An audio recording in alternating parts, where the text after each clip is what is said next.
Hello everybody and welcome to Cinema Savvy. It's myself George bringing you a brand new movie review, and today I bring you a review on the upcoming release 13 Lives, directed by Ron Howard, and it telling the story of the Thai cave rescue back in 2018, which I'm sure a lot of people will still be familiar with. And it's going to be released on Amazon Prime next Friday the 5th of August, and it's going to be shown in some cities on the big screen this weekend, so there's going to be a chance to see this on the big screen. And before I get into any of that sort of stuff, I'm going to quickly bring the comments, so please do let us know your thoughts on 13 Lives. If you've seen this film after this video has gone up, let me know your thoughts.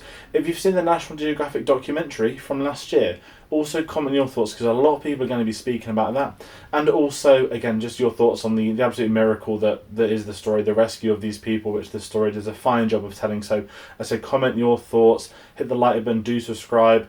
There's a lot more films on the way. It's weird to plug this. So is this the earliest time of the year I'm going to say this is going to be spoke about at the Oscars next year? I don't know. I'm going to get into some of that, but hit subscribe if you're a fan of film. We do like to cover as many types of releases, genres as we can, not just the big films, the smaller ones, the streaming ones, all that kind of stuff. So please do that. And if you don't know about us, if you're wondering where these videos come from, why isn't it getting announced, you can find that out on our social medias. That is Twitter and Instagram at cinema_savvy, Facebook and letterboxd.com/cinemasavvy, and we have a link to Redbubble in the description below where you can pick up the merch to help support the channel.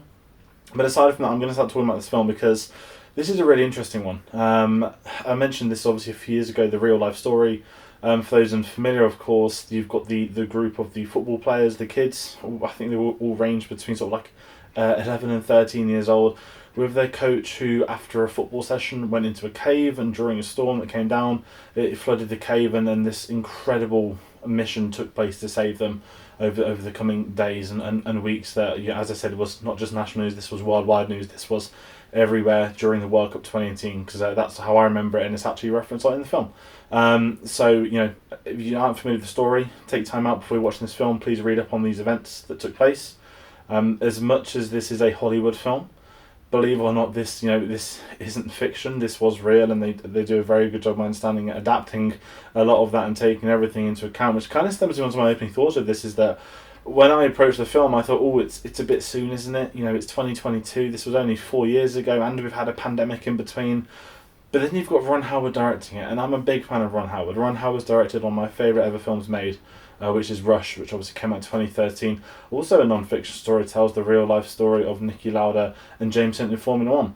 And he's done so many other films in that capacity, real-life adaptations, he's done fantasy stuff, he's done sci-fi stuff. Ron Howard is honestly...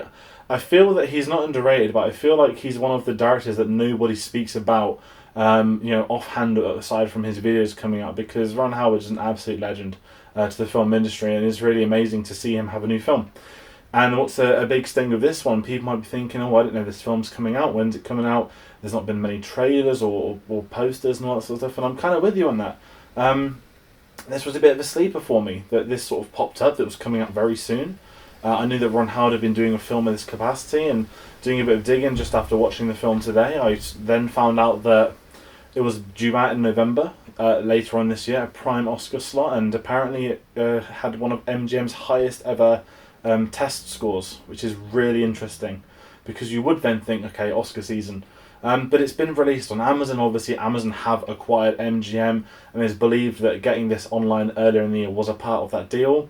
Now, it's too early for me to sort of criticise that or praise that, but I am going to sit here and say, just off watching this today, I feel this is a real missed opportunity not to be at cinemas, accessible cinemas, I'm going to say, to be out in August, the summer blockbuster season, to drop a drama of this quality. I could have easily seen this at the festival circuits. It's a real shame that this is online. Again, that has nothing to do with the quality of the film, as I know a lot of films do have those issues, but this is more of a political MGM, Amazon. You know, this, if you aren't familiar with it, obviously Amazon bought MGM, which is why. So there's a lot of things in the woodwork. Obviously, I'm not even going to get into James Bond, but the film does start with the MGM Bond logo, celebrating 60 years of Bond, which was really, really random, but really cool. But anyway, going back to the film, as I mentioned, I enjoyed this film, and I didn't just enjoy this one. This is one of the best films of the year by a country mile, and this is why I'm kind of a bit aggrieved about it being online, because there was so much tension, and when you have these real life stories, again, stories that are so fresh that everyone remembers, we know the outcome. Okay, if you're familiar with it, you know the outcome. If you're not familiar with it, please take your time out to read it. Don't just watch a film. But with this, there's something different where normally with Hollywood they'll put their sort of stamp on it. They'll do the here's a big director, here's this. But with Ron Howard, it almost feels like I'm watching a documentary that you've got Viggo Mortensen and Colin Farrell as the two leads, and not to discredit either of them. Colin Farrell, you immediately think of his Irish accent, and we've got an English one, an actual regional accent, and the same with Viggo Mortensen. And I was sort of taken aback by saying, "Oh, I don't know if I've heard these guys do their accents before," and they're phenomenal, by the way. They're incredible, and people will probably be speaking on it for a while, to the point where they're unrecognisable. And it's not a caricature, it's not any of that. It's the film, and it's them playing the real life divers that went in and did help with this mission. Mission, as I said, it was worldwide. You had the authorities locally, nationally, and then people worldwide helping. Anyone I don't really want to bring them, give the attention, but you had the Elon Musk thing, which I'm going to say the film doesn't bring it, which I'm really happy with, because that was ridiculous when all that kicked off. But as a film, it's 2 hours 20 minutes. If you know the story, you're going to have a good time. If you don't know the story, I really want to know your thoughts, because you'll probably be equally amazed that this was real. There are points in the film where you think, oh, here's a Hollywood moment of, I don't want to say insert power here, that sounds horrible because it's real life, but sometimes when you have directors doing films based off real events, they will change things, they'll add things in. This didn't have that. This followed the events. It's got ordeals that you might think is done for the camera, but it's really not. So it's really interesting as a viewer to take that in. But I've just got to say, the reason why I'm sort of quiet and enthralled on it is that it's not just the fact it's good, it's the fact that it has real tension. The way it's shot is claustrophobic, and that's a word I'm going to be using probably throughout this video, because we'll almost be with them. And I mentioned earlier, it feels documentary-esque. It doesn't feel like the film's been storyboarded, which is a credit. It doesn't feel like let's insert cameras here and there. It's almost like get the cameras in, take the cameras with them, and then we'll edit it in post and see how it comes together. And that's where I'm kind of took by it, is that it just feels so natural. It doesn't ever feel like it's this pristine thing. There's no colour correction or over the top sort of editing or CGI moments, none of that. It feels so grounded and burst into reality, and it's kind of been hard for me to shake that. And again, knowing it's a real life thing, it never stops to try and overestimate things. It doesn't try and subplot. And maybe my weakness of this film, my big criticism, is that we never really have character development. However, the story doesn't really require character development. The story is about saving the kids, which is obviously not spoiler. They obviously did save the kids, because that's how we know about the story. And I don't know, I'm kind of perplexed. I'm lost for words, because I've had such a great time watching. It's got a very good soundtrack. Benjamin Wallfish is doing the soundtrack for this one.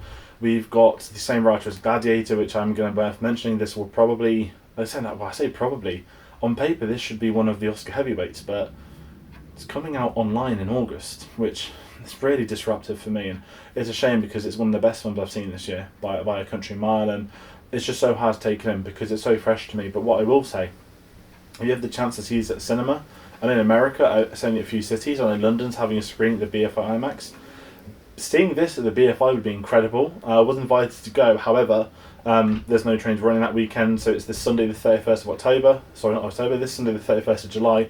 Public can buy tickets to it. There's a pre-recorded Q&A after, but it's just a nightmare to get to London this weekend with some train stuff, so that's a massive shame. This couldn't be seen on the big screen, and if anyone that does get to see it on the big screen, I'm going to really curious to see what they think. But when this hits online, I hope Amazon can get people viewing this. I hope this isn't a film that's forgotten about. It's one of the best films of the year so far, and I can't really say much else about that. It's always really hard talking about films that are based off real life adaptations, and I mentioned it's 2 hours 20 minutes. The pacing's perfect, and it never jumps into that realm of it's too Hollywood for me. It just has the right amount of balance. So I think that's going to round out for this review. It's a little bit shorter today, but as I said, there's not as much to say. It's such a current event, and I'm also going to add that maybe some people dislike the fact it's so current, it's had an adaptation. It doesn't feel like it's been a rushed Hollywood film. It genuinely feels like there's been care. It's had the right amount of writing. Nothing is over-exaggerated. It hasn't been Hollywoodified. Many films would do that. Many films would fail, but not this. And I think testament to Ron Howard for this. It's probably one of his best films. Just looking at a really minor oversight, I can easily see this being one people speak about, right up there for some of his other big ones. So as I said, that's going to do it for my review. It's a bit short, it's a bit different. As I said, please do stream this film when you get the chance. See it as soon as you get the chance. And as I said, comment your thoughts below. Let me know what you think of 13 Lives. Did you look forward to it? Were you not looking forward to it? All that sort of stuff. Let me know in the comments below, and follow us on our social medias. That is Twitter and Instagram at cinema_savvy, Facebook and letterboxd.com/cinemasavvy, and I have a link to TeePublic in the description below.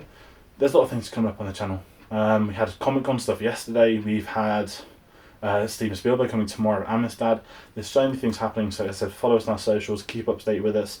Any videos we do announce on there, and keep your eyes out for some more screeners down the line that we are working on. So, as I said, thank you all for watching, take care, and join us on the next one.